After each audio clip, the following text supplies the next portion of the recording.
7회 중국과 조선 그리고 고구려 백제 신라 가야 발해. 역사 조작. 지구를 현재의 혼돈의 세상으로 만들어 놓은 대영 제국이라는 미명하의 협작군 미원들과 그 하수인인 위놈들은 도대체 중앙아시아에 있었던 우리 원판의 역사를 도대체 어떠한 패턴과 구상으로 현재의 극동에다가 이식해서 조작해 놓았을까요? 우리가 만약 그 기본 패턴을 이해하고 응용하지 못한다면 여러분들은 또는 모든 역사를 공부하시는 분들은 그저 역사를 난조절시켜 조작한 미언들의 충실한 하수인들일 뿐입니다. 그 충실한 하수인의 굴레를 깨는 또는 벗어나게 할 유일한 지침과 열쇠가 바로 아리아넥스의 역사 복원입니다. 전 세계에는 오직 하나의 역사만 있었습니다. 그 이름 스키타이 아리안 코리안. 우리의 역사가 바로 오직 하나의 역사인 그 천하사였습니다. 조선. 우리는 한자 조를 자꾸 아침으로만 해석하는 경향이 있습니다. 대한민국을 모닝컴, 조용한 아침의 나라라고 합니다. 참으로 거슬리는 문구입니다. 앞으로 이렇게 해석하는 모든 사람들은 역사를 조작한 일제의 하수인들이라고 분명히 밝히고 경고드립니다. 조선의 조는 아침이 아닌 벨조입니다. 이 조선의 천하의 중심, 천하사의 정신적인 구심점인 대법왕청인 금성천조가 있었습니다. 천하사의 모든 사신들과 사절단들이 방문해서 천왕님을 배하라고 조회한 그 장소가 바로 조선이었습니다. 그 조선이 바로 개성 서울에 있었던 금성천조였습니다. 천조란 천안천축 천국에 있었던 뵙는 장소 조정입니다.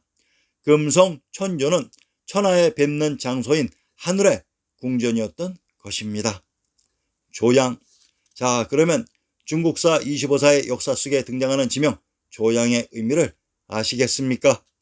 이곳 조양이 바로 전세계 정치의 수장들이 천왕님의 인가를 받은 천하의 천자인 황제를 뵙고 배하라며 조회하는 장소였던 관중의 왕부의 궁궐들이 있었던 곳의 지명이었습니다.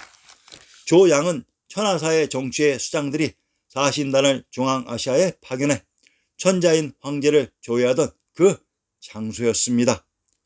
조선은 천조가 있었던 개경 서울이며 조양은 왕부의 부도인 한양장안의 관중에 있었습니다.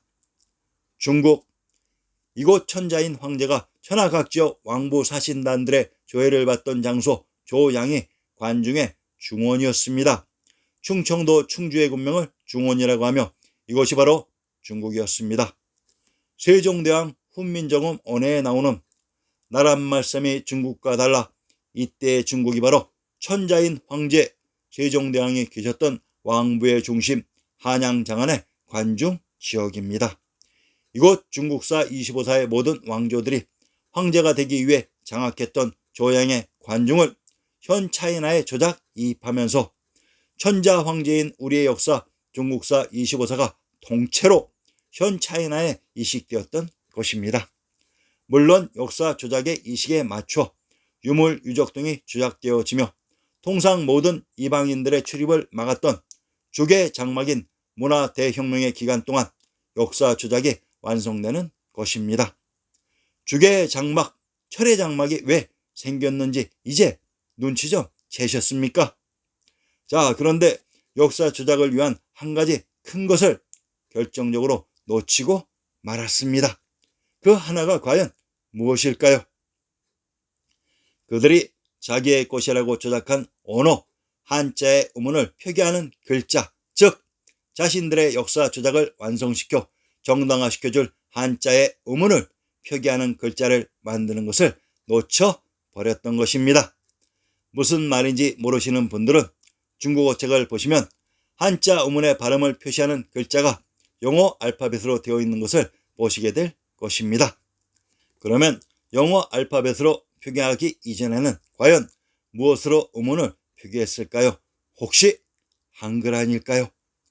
일제강점기 창씨 개명을 통해 우리말과 글을 말살하는 정책이 1945년 해방과 함께 무너졌기 때문에 상기와 같이 차이나에서 한자의 음운을 표기하는 글자를 만드는 것을 놓쳐버렸던 것입니다. 그래서 차이나 언어의 그 큰 결점이 드러나 버린 것입니다. 한반도, 천하의 중심 대법왕층인 금성천주가 있었던 곳의 지명이 산만리 동쪽 반도의 조선이라는 이름으로 이입됩니다. 문제는 대법왕층인 금성천주와 천황님들의 모든 역사는 지워지고 빈 껍데기 이름만 이입이 되었습니다. 그러니 이름은 벨주의 조선인데 천하사회에서 조공훈 사신단은 모두 생략되고 제대어 반도에는 껍데기만 남은 조선이 되었습니다. 그리고 이 조선의 빈 껍데기를 채우기 위해 역사 속 있지도 않았던 국명인 고구려 백제 신라 가야 발해가 등장하는 것입니다. 중국사 25사에 등장하는 하상주, 진안, 수당송원 명청과 제후국 한위조, 연제초, 5월, 송나라 등이 모두 우리의 실제 역사 국명과 지명들이었습니다. 1번. 자, 역사를 조작한 외놈들은 그러면 과연 우리의 국명과 지명 중 어떠한 것을 뒤집어 쓰고 있을까요? 바로 천하의 중심 금성천주가 있었던 태양주 박주인 해주의 지명인 천하날의 근본인 일본과 그곳 금성천주의 왕이셨던 천황님들이 계셨던 경주의 동경의 이름을 뒤집어 쓰고 있는 것입니다. 교토를 경도라고 합니다.